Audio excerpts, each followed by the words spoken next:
विधायक हम राज्य सरकार को बोलेंगे, कौन सा बोलिए हम सेंट्रल को बोलेंगे? चलिए, सेंट्रल गवर्नमेंट से डिस्कस करने के लिए नहीं आए हम विधायक, हम राज्य सरकार से पूछेंगे, माननीय मंत्री जी, हम राज्य सरकार से पूछेंगे। ये राजनीति, ये बहुत गंभीर विषय है। और नहीं तो जो विधायक निधि है नहीं दीजिए, ऐसे भी हमको 5 करोड़ में क्या बनाते हैं, पीसीसी बनाते हैं। पीसीसी नहीं बनेगा तो हमको कोई फर्क नहीं पड़ेगा, लेकिन अगर 5 साल बच्चे नहीं पढ़ेंगे तो इस राज्य को फर्क पड़ेगा, इस राज्य के भविष्य को फर्क पड़ेगा। इसीलिए आप 5 करोड़ का जो विधायक निधि देते हैं वैसे उससे कुछ काम नहीं होता है। पीसीसी, गली, फाइबर ब्लॉक 200 फीट 250 फीट का काम करते हैं, जो अगर 5 साल 10 साल नहीं होगा तो फर्क नहीं पड़ेगा, लेकिन बच्चे नहीं पढ़ेंगे मंत्री जी, फर्क पड़ेगा, एक जनरेशन में गैप आएगा, तब उसे रोक दीजिए। करिए, हम लोग को इतना महंगा आवास दीजिए, कर दीजिए, मेरा ही आवास को पहले नीलाम कर दीजिए। हम गार्जियन हैं, और गार्जियन होकर अगर गार्जियन आपके बच्चे नहीं पढ़ेंगे स्पीकर साहब तो क्या करेंगे, कुछ सुनवाई करेंगे? माननीय सदस्य, नहीं, मैं सुझाव दे रहा हूं कि आप उनको ऋण दीजिए भावना से। और इस पर जब भी बातचीत होती है तो विभाग राज्य सरकार केंद्र को दोष देने का कार्य करती है। तो मैं स्पष्ट जानना चाहता हूं, क्योंकि इन्होंने उत्तर में भी लिखा है कि केंद्र सरकार से राशि प्राप्त होने के उपरांत भुगतान की कार्रवाई की जाएगी। तो मान के चलते हैं अगर केंद्र ने राशि का भुगतान नहीं किया तो आप स्पष्ट शब्दों में कह दीजिए कि ओबीसी छात्र छात्राओं को स्कॉलरशिप नहीं मिलेगा। बस हम इतना जानना चाहते हैं, अगर केंद्र ने राशि का भुगतान नहीं किया तो आप देंगे कि नहीं देंगे, एक लाइन में कह दीजिए। काहे इतना मतलब विवाद खड़ा करना, छात्र राजनीति में क्यों पिसेंगे? एक लाइन में, अगर केंद्र ने राशि का भुगतान नहीं किया तो आप देंगे या नहीं देंगे? माननीय मंत्री महोदय। माननीय मंत्री जी, सर क्लास 1 से 8 तक कोई प्रॉब्लम नहीं है ओबीसी का, क्योंकि सारा पैसा स्टेट देती है। प्रॉब्लम सर 9 और 10 और पोस्ट मैट्रिक का है, और इन दोनों में 60-40 का रेशियो है। अब कानून बना है तो अब बना है सर, तो हम लोग तो वेट करते हैं, और इसीलिए हम मंत्री जी के पास भी गए, भारत सरकार के पास, और उनको सारा आंकड़ा भी बताए कि आप हमको देंगे तभी मेरा जो मेरा बजट का पैसा है सो खुलेगा। मतलब मेरे पास फाइनेंस रेजोल्यूशन है फाइनेंस डिपार्टमेंट का कि हाँ, कि वो नहीं देगा तो ये नहीं खुलेगा। जैसे हम मांगने गए सर तो वो सिर्फ 3 करोड़ रुपया दिया हमको, तो उसका 2.5 करोड़ रुपया राज्यांश निकल गया, तो 6 करोड़ रुपया मात्र हुआ। तो ये 6 करोड़ रुपया में तो होगा नहीं। अब हम फिर भी वेट कर रहे थे कि वो अगर आ जाए, मिल जाए, क्योंकि वो आ करके बोले भी कि मंत्री गए थे और हम उसको एश्योर किए हैं कि और ज्यादा पैसा हम भेजेंगे, लेकिन अभी तक वो आया नहीं सर। तो क्या पता आएगा कि नहीं आएगा, हम लोग भी असमंजस में हैं, और नहीं आएगा तो हमारे बच्चों का क्या होगा ये भी हम लोग सोच रहे हैं सर। और इसीलिए हमारे पास बजट में जो पैसा है, क्योंकि उसके लिए एक प्रावधान है कि उधर से आएगा तभी हम खोल सकते हैं, इसको शिथिल करने की आवश्यकता हम महसूस कर रहे हैं सर। हमको देना है सभी ओबीसी बच्चों को आगे बढ़ाने के लिए हमको महसूस है इस बात को। इसलिए सर करीब करीब हमारे पास काफी इतना पैसा है जिससे कि ये संभव हो जाएगा। बजट के अनुसार 275 और 9-10 के लिए 39 करोड़ और 275 करोड़ है हमारा पोस्ट मैट्रिक के लिए, इतना पैसा है। तो ये शिथिलीकरण के लिए हम लोग लेटर लिख रहे हैं। कल हमने पिक पत्र भी जारी कर दिया सेक्रेटरी को कि आप इसका वैकल्पिक व्यवस्था करें। केंद्र नहीं देगा तो उसकी बात है, मत देने दीजिए, हम क्या करेंगे उसको बात बताइए, मेरे पास बजट में है उसको क्लियर करिए। तो हमने लिख दिया है, कुछ दिनों में हम लोग इसका व्यवस्था करेंगे। पिछले कल के अनुसार हम शायद लगता है कि इसको हम लोग ठीक कर देंगे। चलिए जयराम जी, अच्छा उत्तर हुआ। नहीं ठीक है अध्यक्ष महोदय, 1 साल से ज्यादा हो चुका है, तो वही तो अगर केंद्र नहीं दिया तो क्या आपके पास विकल्प है, क्या तैयारी आपके? नहीं जयराम जी सर, आप शायद ध्यान से 1 साल से ज्यादा हो चुका है। नहीं, सही बात हो चुका है, सही बात है। केंद्र आपका सवाल को मंत्री जी स्वीकार भी किए और पिक पत्र भी लिख चुके हैं। ये उत्तर नहीं हुआ।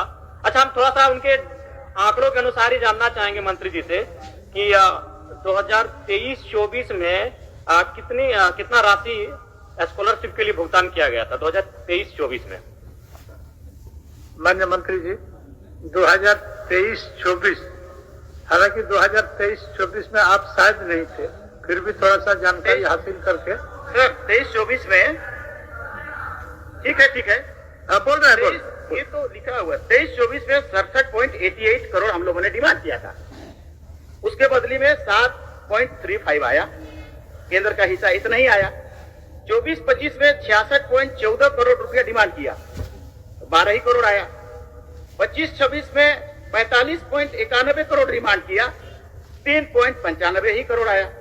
फिर पोस्ट मैट्रिक में भी ऐसे ही हुआ सर, 271 करोड़ रुपया का हम लोग डिमांड किया, 77 करोड़ रुपया मात्र आया 23-24 में। 24-25 में 3 353 करोड़ का डिमांड किया, आया 33 करोड़। अभी 25-26 में 370 करोड़ का जरूरत है, उसमें जीरो आया है, वो नहीं आया। तो नहीं आ रहा है तो क्या करेंगे हम लोग सर? वही तो मैं कह रहा हूँ कि ठीक है, मैं एक सुझाव देना चाहूंगा।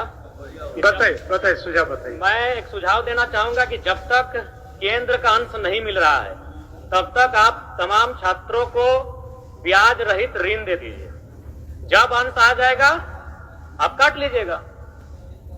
ये राजनीति, ये बहुत गंभीर विषय है। और नहीं तो जो विधायक निधि है नहीं दीजिए। ऐसे भी हमको 5 करोड़ में क्या बनाते हैं, पीसीसी बनाते हैं।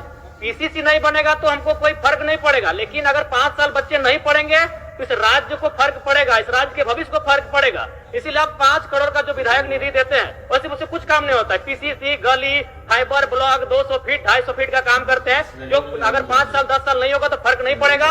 लेकिन बच्चे नहीं पढ़ेंगे मंत्री जी, फर्क पड़ेगा, एक जनरेशन में गैप आएगा, तब उसे रोक दीजिए।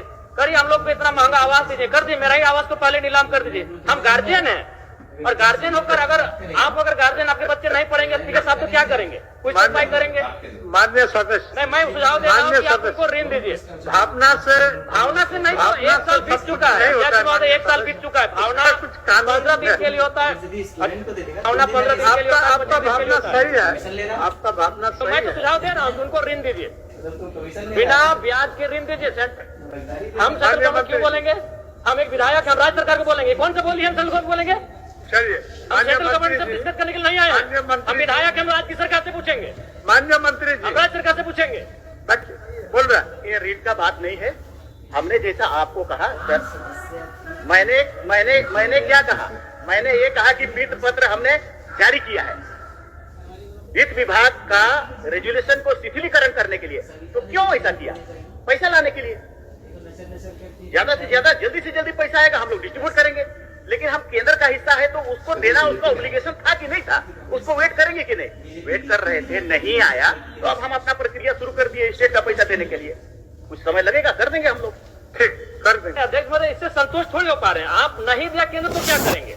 वही एक लाइन बोल दीजिए। नहीं, हम कुछ नहीं, बोल दीजिए एक लाइन में कि अगर केंद्र का अंश नहीं आया तो राज्य के ओबीसी छात्रों को स्कॉलरशिप नहीं देंगे। जयराम जी, माननीय मंत्री ने बड़ी उदारता के साथ आपको जवाब दिया। महोदय, आदरणीय मंत्री जी से भी हम कहेंगे 1 साल से ज्यादा हो चुका है। हाँ, ठीक है। विलंब के लिए मंत्री जी को भी दुख है, तकलीफ है, और उन्होंने इसको भुगतान कराने की दिशा में वित्त पत्र लिख चुके हैं। एक नियम है, उस नियम को शिथिलीकरण करने के लिए। तो जैसे ही शिथिल हो जाएगा भुगतान क्या करेंगे। बच्चों, हम बोल रहे हैं, तब तक ऋण दे दीजिए ना, बिना ब्याज पर ऋण दे दीजिए।